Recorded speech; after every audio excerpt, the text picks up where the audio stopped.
not they'll see you traveling almost at the speed of light. Just under. Elaine. Yeah, relative. Yeah, no kidding. It's we're live. Sorry? Sorry, it was physics. Good evening, everyone. Welcome to the regular meeting of the Village. That's our soundtrack. Welcome to the regular meeting of the Village of Wheeling for January 6, 2020. Please rise for the pledge. I pledge allegiance to the flag of the United States of America and to the republic for which it stands, one nation, under God, indivisible, with liberty and justice for all.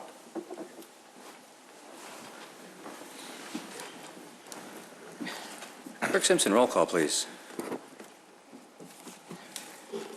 Trustee Kruger? Present. Trustee Lang? Here. Trustee Vito? Here. Trustee Vogel? Here. Trustee Papantos? Present. Trustee Rufato? Here. President Horker? Here. You have before you the minutes of the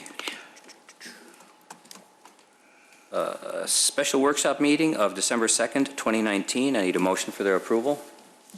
So moved. Motion, Trustee Papantos. Second. Second. Trustee Rufato. Roll call. Trustee Kruger? Yes. Trustee Lang? Yes. Trustee Vito? Yes. Trustee Vogel? Yes. Trustee Papantos? Yes. Trustee Rufato? Yes. President Horker?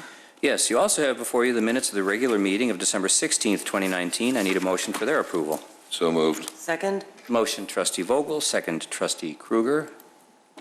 Roll call, please. Trustee Kruger? Yes. Trustee Lang? Yes. Trustee Vito? Yes. Trustee Vogel? Yes. Trustee Papantos? Yes. Trustee Rufato? Yes. President Horker? Yes. Do we have any changes to the agenda? There are no changes this evening. Clerk Simpson, we have a proclamation.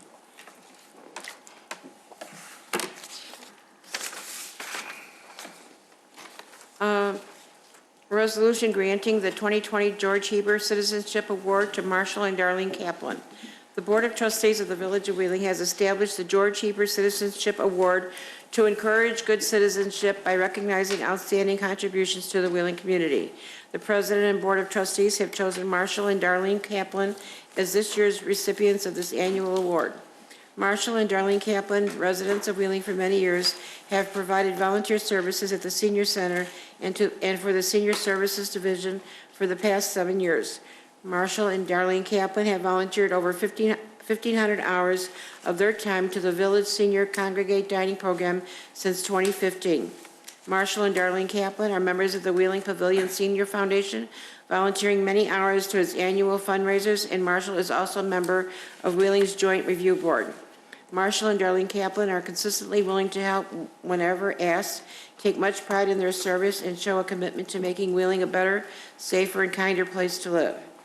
The Board of Trustees therefore regards it as fitting and proper that Marshall and Darlene Kaplan be the recipients of the 4th Annual George Hieber Citizenship Award. Therefore, be resolved by the President and Board of Trustees of the Village of Wheeling, counties of Cook and Lake in the state of Illinois, that the 2020 George Hieber Citizenship Award be hereby granted to Marshall and Darlene Kaplan in recognition of their exemplary citizenship, with the thanks of the Board of Trustees for their service. Mr. and Mrs. Kaplan.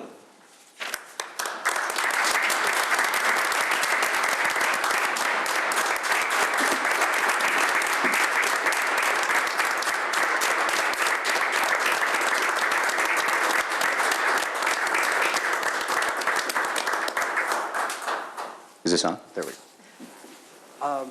Congratulations. No, thank you so much for your generosity of your time. Wheeling really depends a lot on our volunteers, and exceptional volunteers should be recognized. And you guys do a lot with the seniors and the senior center and the foundation. This is just a small token of the village's appreciation and recognition for all you do for us. Do you want to say hi to anybody, or? Well, Marshall and I just want to thank you so much for honoring both of us. We love what we do, and we hope to do it for many more years to come. And just thank you. Yeah, just thank you. Really appreciate it. Now you told me before the meeting you have a little bit of problem. You've got some extra chocolate that you need to sell. We do, yes. And where can people get that if they want? It's at St. Joseph's Social Hall during the lunch hour. And when does that occur? It's between 11:30 and 1, 10:30 and 1. How many days a week? Right? Okay, you have to say this. Thank you so much for all you do. And We only have dark chocolate and milk chocolate. which is, Both kinds. what's the problem? Well, some people might want almond or caramel. Well, then they have to go somewhere else. There's going to be a small plaque with your names on it attached to the main plaque in the foyer, correct? It's already there. Thank you so much. Appreciate it. Thank you.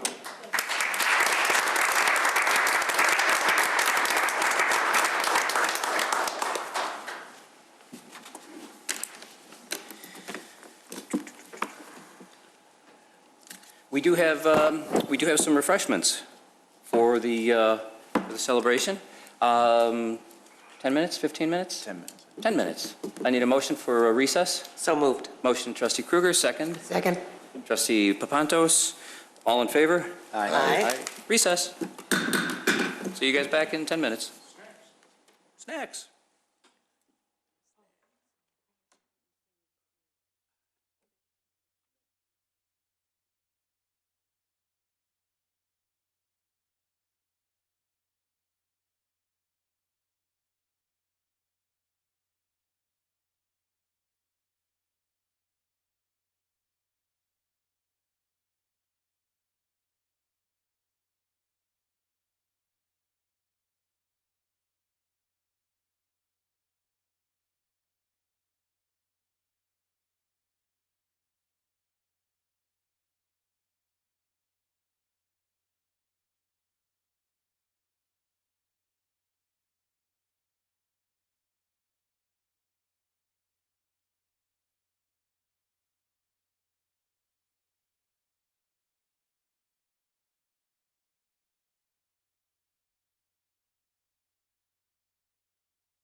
I need a motion to reconvene into regular session. So moved. Motion trustee Kruger, second. Second. Trustee Rufato, roll call. Trustee Kruger? Yes. Trustee Lang? Yes. Trustee Vito? Yes. Trustee Vogel? Yes. Trustee Papantos? Yes. Trustee Rufato? Yes. And President Horker. Yes. Citizens' concerns and comment. Clerk Simpson. Members of the public may address the board with comments regarding issues related to village business. No citizen shall speak for more than 5 minutes without consent of the board. Members of the general public who wish to address the board must sign the request to speak form prior to the commencement of the public meeting. Mr. Faded? Just as a reminder to everyone, this is a time for the citizens to express their concerns and for the board to listen. Neither the board nor the staff will be answering questions. Sir. Good evening, President Horcher and trustees. My name is Rogers Faden. I'm a pilot at Chicago Executive, and I'm here representing the Chicago Executive Pilots Association. And I'd just like to say we got a fine airport there. We love it. It's in a great location. It's well run, and couldn't be happier. I've been there 19 years now. As you know, the board is the Chicago Executive Airport Board is preparing a master plan, and it's presented you with an airport layout, a proposed airport layout plan. And I'm here to talk about that. Our organization has some issues with the proposed closing of runway 624. And why is 624 important? It's the only crosswind runway we have at Chicago Executive, and crosswinds are very challenging, particularly when they're stronger. And they're more challenging for smaller and lighter aircraft. 2/3 of the aircraft at the airport fall into that category. Smaller and lighter general aviation aircraft. And it's the runway orientation that's the problem. We typically have north-south winds, and we have north-south, the main runway is north-south oriented. But there are seasons in the year when we have particularly strong winds. Yesterday was a great example, coming out of the west. And there are no, other than 624, no west-facing runways. So if you can imagine flying an airplane like riding in a boat, if you're in a river and the river's got a fairly strong current coming downstream and you want to get from your side of the river to the other, if you point your boat at the point across the river and take off, by the time you get there, that current will have carried you downstream. So what you have to do in order to get to the appropriate point, and it works the same way with an airplane, is you point it upwind and you balance that downstream current with your upwind direction so that you arrive at the point you're going. And you probably looked up and saw an airplane that looked like it was flying sideways.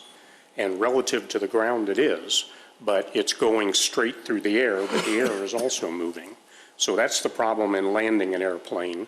When there's a crosswind, you have to turn the airplane into the crosswind, into the wind, in order to land. When you get to the ground, that becomes the problem because now your airplane, relative to the ground, is traveling sideways. So it's a safety issue, and the smaller the airplane, the bigger a problem it is. The FAA has specifications for designing airports, and that's in Advisory Circular 150-5300.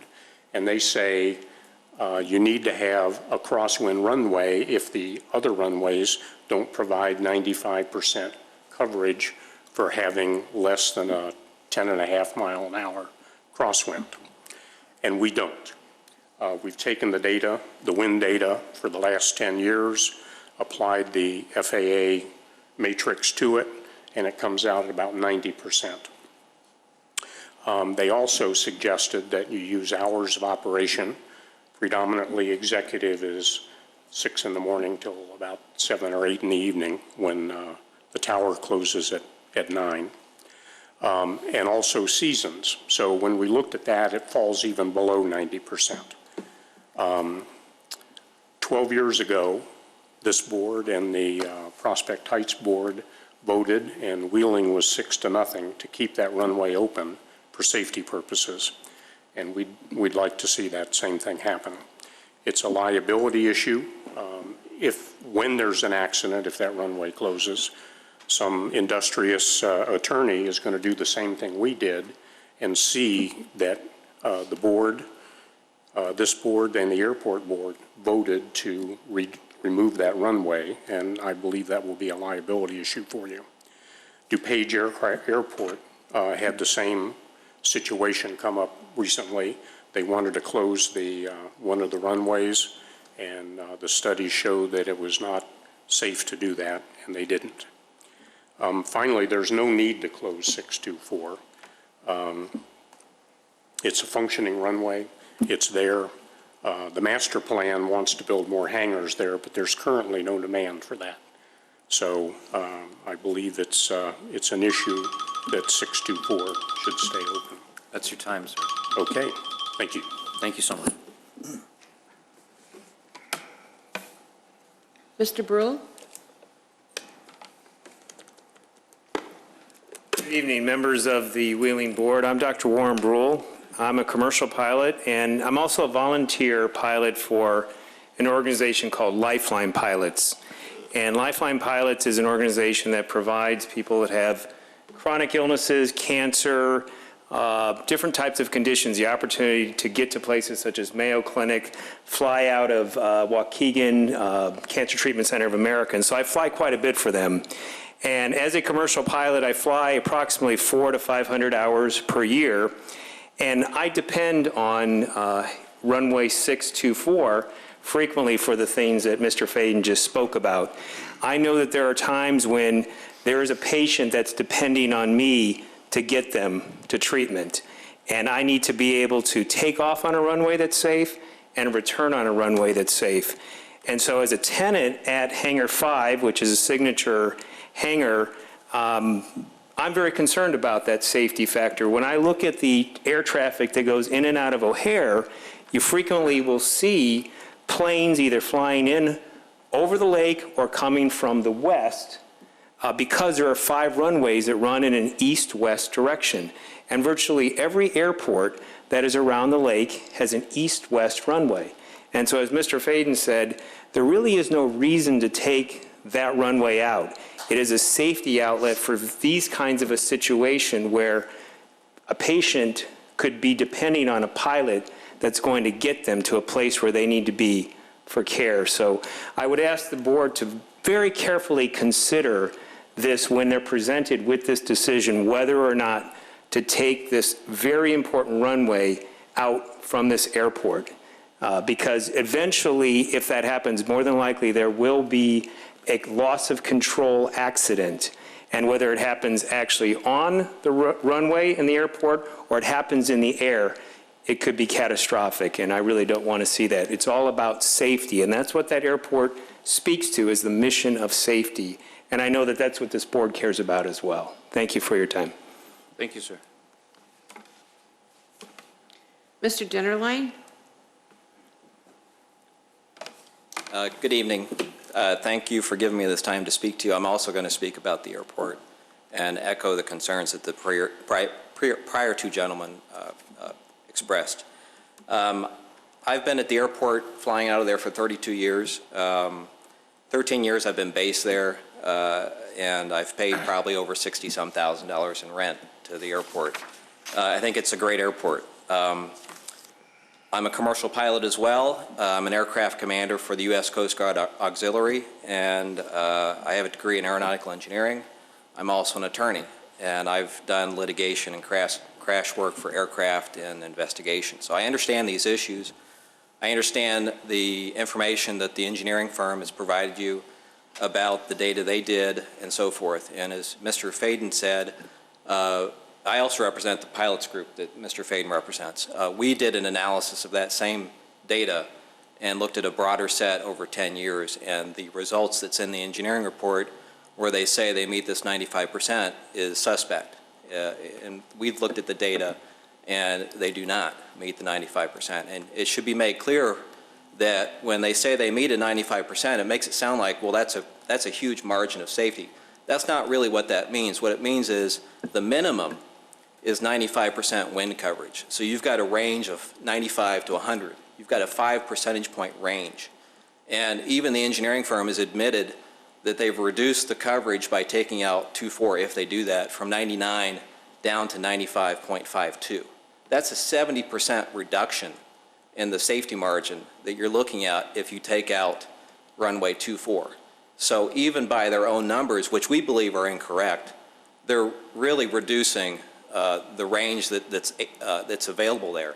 And if they take out runway 24, it's going to be a bear of an issue to put it back. It probably wouldn't happen. And then you'd have an airport that would be out of compliance with the FAA standards. And we're pretty confident in the information we have. Now, there's only one time, and I've expressed this at the board meeting with the airport, there's only one time I was nearly killed at the airport, and there's one thing that saved me, and that was runway 24. And it's one time when I was coming back, and the winds were gusting far greater than expected, and I was circling over the airport per ATC's instructions, and I finally came into land, and 24 was the only runway I could have landed on safely, and I did. And I'm thankful it was there. So I have a personal interest in the safety and having that runway there. Now, the reason I actually came up here, and I hope I have enough time, is I wanted to address this hotspot issue that was raised by the engineering firm last time. And they seem to raise this as a competing, dueling safety issues, that they want to get rid of runway 24 because of these hotspot issues. And this is an airport diagram that shows in 3 red circles these hotspots. And I don't want to go into detail about it today because it's not on your agenda, but none of these hotspots have to do with the existence of runway 24. If you read the description of these hotspots, They have to do with the complex taxiway intersections that exist at those locations. If you entirely removed runway 24, it would not resolve the hotspot issues at the airport. One of the hotspots has to do with signage, and the other two have to do with these converging complex taxiways. And I read through the engineering report that CMT put together, and they admit this in their report. Of course, this is their Phase 2 report that they published back in 2017 before they even had the idea of actually proposing to remove the runway. It was only a consideration. And I actually looked at the diagram that they handed out at the last board meeting, and they actually propose a solution that removes the complex intersections, and that alone will solve the hotspot issues without removing runway 24. And you may ask, well, why did they want to remove 24? I think the issue really here with this engineering firm and with the board is they're really struggling and looking for a place to put in hangar space. And they see, well, if we got an excuse that we barely meet this 95%, we can take out runway 24, we can fit hangars in there. Well, it's not a necessary thing, and I think it's unsafe. And I thank you for your time. Thank you, sir. That's it.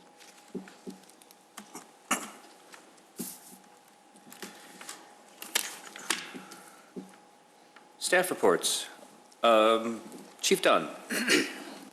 New laws for 2020. Thank you, President Horker. We could be here all night with the new laws for 2020, but I'll just highlight a couple for you. What you've all been reading in the news lately and been made aware of is recreational marijuana. And the new law is that adults 21 and over may purchase cannabis from a licensed seller. The legal limits are 30 grams, which is about an ounce of flour, 5 grams of concentrate, or 500 grams of infused product, which are edibles. It still remains illegal to consume in public places other than dispensaries that have on-site consumption licenses, and I'm not aware of any of those yet in Illinois. Property owners may ban cannabis use on their premises, and home growing is allowed only for medical marijuana patients. Another law, streaming, this is interesting that we need a law, streaming video while driving. It adds to the current ban on cell phone use while driving that drivers cannot operate a vehicle while watching or streaming video. There are increased fines and penalties on moving violations, fines for passing a school bus that is stopped and has its visible signals, including the stop arm displayed. The fines have been raised from $150 to $300 for the first offense, and from $500 to $1,000 for the second or subsequent. A law near and dear to my heart is Scott's Law. That law was created to help protect public safety when your police officers, fire departments are out doing their business on public roadway. Scott's Law requires motorists a motorist who is not able to change lanes for a stopped vehicle to reduce speed and leave a safe distance between them and the stationary vehicles. It also allows motorists to move out of dedicated lanes if they're doing so to comply with Scott's Law. Drivers who violate this law can be fined up to $10,000, and we are enforcing that law. Also, the maximum penalty for hitting a construction worker has been increased to $25,000. As far as the equipment on your vehicles, you're prohibited from having tinted lights on your car. So your front lights, you can't put tinting or smoked screen or anything. It has to be the factory issued white. That is now against the law. And also what continues to be against the law is smoking or covering or putting any film over your license plates or darkening your driver or passenger side windows. And those are the highlights for 2020. It's fascinating that we need a law that says you can't watch TV while you drive. Yeah, well, with the self-driving cars now, I mean, there are people that, if you look in social media, they're out there reading the newspaper, watching videos, eating lunch. Sleeping. Taking a nap. But yes, the state of Illinois continues to legislate numerous activities. Thank you, Chief. Mr. Janik. Thank you. I want to remind everybody that Waste Management, the last day for Waste Management to pick up trees, that is organic Christmas trees, holiday trees, is a week from this Friday, which is January 17th. You can't have any lights on those trees. There's plenty of information on the village website about relative to lighting and that sort of thing. But just want to remind everybody that if you want to put your tree out by the curb, it's January 17th is the last day. That's Friday, next Friday. Thank you, Mr. Janik. Anyone else? Nope. Clerk Simpson? Consent agenda? Item 11, consent agenda. All items listed on the consent agenda are considered to be routine by the village board and will be enacted by one motion. There will be no separate discussion of these items unless a board member or citizen so requests, in which event the item will be removed from the general order of business and considered after all other agenda items. 11A, resolution granting the 2020 George Hieber Citizenship Award to Marshall and Darlene Kaplan. 11B, resolution approving a proposal from Hieber Engineering LLC for consulting services involving the Longtree Detention Basin in the amount of $26,500. Item 11C, resolution approving a proposal from Hieber Engineering LLC for consulting services involving the East and South Wayne Place Storm Sewer Project in the amount of $26,500. Item 11D, resolution authorizing and directing the village manager to execute a service provider contract renewal with Municipal GIS Partners Incorporated for GIS support services in 2020 as part of the ongoing GIS Consortium initiative. Item 11E, resolution waiving competitive bidding and authorizing the purchase of implementation and training services from NICE Word Systems Incorporated related to NG911 data recording module in an amount not to exceed $26,000. If we have no concerns, I need a motion for approval. So move. Second. Motion trustee Lang, second trustee Papantos. Roll call, please. Trustee Krueger? Yes. Trustee Lang? Yes. Trustee Vito? Yes. Trustee Vogel? Yes. Trustee Papantos? Yes. Trustee Rafato? Yes. President Horker? Yes. New business, Clerk Simpson. 13A, resolution authorizing the village president and village clerk to execute a real estate contract for the sale of 434, 476 South Milwaukee Avenue and 100 East Jeffrey Avenue, Wheeling, Illinois. Turn my page.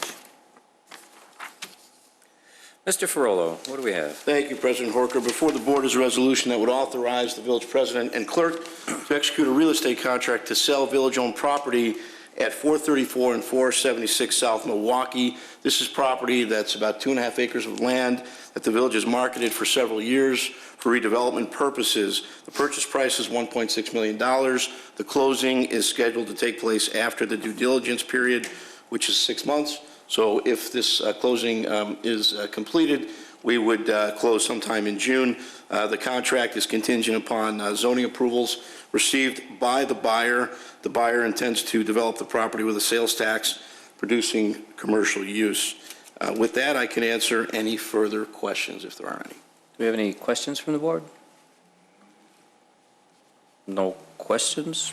If we have no questions, happy to see we're moving the property and getting back on the tax rolls. I need a motion for approval. So moved. Second. Motion trustee Rafato, is it? And second trustee Vogel. Roll call, please. Trustee Krueger? Yes. Trustee Lang? Yes. Trustee Vito? Yes. Trustee Vogel? Yes. Trustee Papantos? Yes. Papantos? Trustee Rafato? Yes. President Horker? Yes. Item 13B, resolution accepting a $14,000 proposal from Christopher B. Burke Engineering, Ltd., CBBEL, for the Buffalo Creek floodplain study. Mr. Janik, I see you saved us a bucket of money with this. Well, not yet, but I'm trying to. This is not a very big monetary amount I'm requesting that you approve. So I want to take the opportunity to just to update the board on this very important project in the village. We're going on the third year of attempting to remap part of the village. We're trying to remove between 600 and 800 properties out of the floodplain. so that those owners do not need to pay flood insurance anymore or be required to by their financial institutions. The map that's on your screens that's up, it gives an idea of what properties are going to be affected. The light red areas, those are the properties that are going to be taken out of the floodplain, hopefully by this remapping. The reason why it's taken so long is just, it's not the village. We have to go through the state, several agencies, and we've been delayed due to the delays in their own review. Most recently, Uptown 500, property at the northwest corner of Dundee and Northgate, they've come into the village, they changed their grades, and those grades were not reflected in the most recent modeling we did of Buffalo Creek. This $14,000, we were hoping to be able to get Uptown 500 into the modeling and those costs as part of what was previously approved. But I'm here today to request an additional $14,000 to complete the modeling, including Uptown 500, and then go forward this year, hopefully to get the flood insurance maps drafted by, say, June, go through the appeals period, and then hopefully by November have those maps in final form. Thank you, Mr. Janik. Questions? Trustee Papantos? Thank you. You mentioned the appeals process. What would that entail? I mean, certainly nobody's going to come up and say, no, don't take me out of the floodplain area, would they? No, they're not going to say, take me out, but there could be parties out there that might question the methodology that we took to do the modeling of Buffalo Creek. People could ask questions. It's a typical situation. We here at the village, we have public hearings. People can come and request, question certain processes. Exactly the same thing with this. We're remodeling a very important hydraulic system in the village. It affects us. It might affect other people in different ways. And so they leave a 2 to 3 month period where people can come and ask questions relative to our methodology. Do we expect many questions, or No. is it, okay? No. And once this appeal process, or that time frame, the 2-3 months goes through, so I mean, I'm assuming that it would be somewhere near the end of 2020? November, hopefully.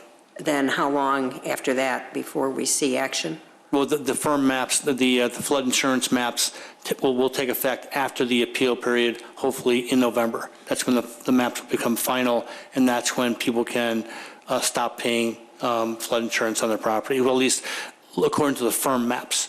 I can't say that the financial institutions, sometimes there is a lag period of when they say people do not have to pay the insurance, but at least at that moment in time, the remapping will be done, hopefully, and that people can argue that they do not have to pay that flood insurance any longer. And if somebody, for some reason, wanted to continue with their flood insurance, would they be able to? Absolutely. Thank you. Thank you, Trustee Papantos. Trustee Kruger? Thank you, Mr. President. Director Janik, on the topic of what the resident who's paying for flood insurance can do after November, what proof would we provide them? Would we give them a copy of that new map so that they could take that to their, I mean, that's something that is part of the process, right? That's correct. We would publish that. The financial institutions will get copies of that as well. But we'll put it on our website. We'll have copies of those maps. We won't have as many as people are going to need, though. We're not going to have 1,000 maps at our disposal, but they can access them off the FEMA website. Okay, just wondering what kind of proof they would need to make their case. That would be it. Thank you. Thank you, Trustee Kruger. Are there any other questions? If there are no other questions, we do need a motion for approval. So moved. Second? Motion, Trustee Papantos. Second, Trustee Kruger. Roll call, please. Trustee Kruger? Yes. Trustee Lang? Yes. Trustee Vito? Yes. Trustee Vogel? Yes. Trustee Papantos? Yes. Trustee Rafato? Yes. President Horker? Yes. Official communications. Clerk Simpson, you have something. Yes. The presidential primary election is March 17th, 2020. Mail ballot applications are now available and can be obtained from the Cook County Clerk's website or by calling Deputy Clerk Karen Hennebree at 847-499-9085. In-person registration is available until February 18th. You can register at www.cookcountyclerk.com or at Village Hall Monday through Friday, 8 a.m. to 4:30. Please bring 2 forms of ID, one with your current address. Thank you, Clerk Simpson. Any other trustees? Trustee Papantos? I just want to welcome everybody into 2020. Should be a great year. I think if you look around, things are happening in Wheeling on a daily basis. I'm very proud of my town and to be able to live here. And Happy New Year to everybody. Thank you, Trustee Papantos. As well, Happy New Year to everyone, and thank you for making us what we are. You have before you the bills for December 12th, 2019 through January 1 of 2020. We need a motion for their approval. So moved. Motion, Trustee Vogel. Second. Second, Trustee Rufato. Roll call, please. Trustee Krueger? Yes. Trustee Lang? Yes. Trustee Vito? Yes. Trustee Vogel? Yes. Trustee Papantos? Yes. Trustee Rafato? Yes. President Horker? Yes, that concludes the business for the evening. There's no executive session tonight, so I need a motion for adjournment. I'm sorry. So moved. Motion, Trustee Lang, second. Second. Trustee Rufato, all in favor? Aye. Aye. Meeting adjourned. Thank you all for being here.